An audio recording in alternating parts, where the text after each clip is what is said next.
ఉదయం లేవగానే మీ ముఖం తాజాగా మెరుస్తూ ఉండాలంటే ఏం చేయాలి? రాత్రంతా మాయిశ్చరైజర్ రాసుకుంటే సరిపోదు. కాదు, కొరియన్లు, సెలబ్రిటీలు ఫాలో అయ్యి ఒక అద్భుతమైన టెక్నిక్ ఉంది. అది స్లీపింగ్ మాస్క్. ఇది నిద్రపోతున్నప్పుడు కూడా మీ చర్మాన్ని పనిచేస్తుంది. అసలు ఇది ఎలా పనిచేస్తుంది? ఈరోజు తెలుసుకుందాం. సాధారణంగా మీరు వాడే నైట్ క్రీమ్, స్లీపింగ్ మాస్క్ ఒక్కటే కాదు. స్లీపింగ్ మాస్క్ అనేది మీ రెగ్యులర్ నైట్ క్రీమ్ పైన వేసి ఒక పొర.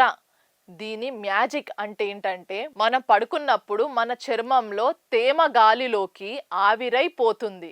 కానీ ఈ స్లీపింగ్ మాస్క్ ఒక ప్రొటెక్టివ్ లేయర్లా పనిచేస్తుంది. మీ చర్మం నుండి తేమ బయటికి పోకుండా లోపల మీరు రాసిన సిరమిన్, మాయిశ్చరైజర్లను మీ చర్మానికి లాక్ చేస్తుంది. దాంతో మీ చర్మానికి 8 గంటల పాటు నిరంతరం హైడ్రేషన్ అందుతుంది. దీనిని బక్లూసివ్ టెక్నిక్ అంటారు. ఉదయం లేవగానే మీ చర్మం ప్లాంట్లా తాజాగా, బొద్దుగా, అందంగా మెరుస్తూ ఉంటుంది. చూసారు కదా ఈ సింపుల్ స్లీపింగ్ మాస్క్ మ్యాజిక్. ఈ అద్భుతమైన టిప్ను మీరు ఫ్రెండ్స్తో వెంటనే షేర్ చేయండి. ఇలాంటి మరెన్నో వైరల్ హ్యాక్ కోసం మా ఛానల్ని సబ్స్క్రైబ్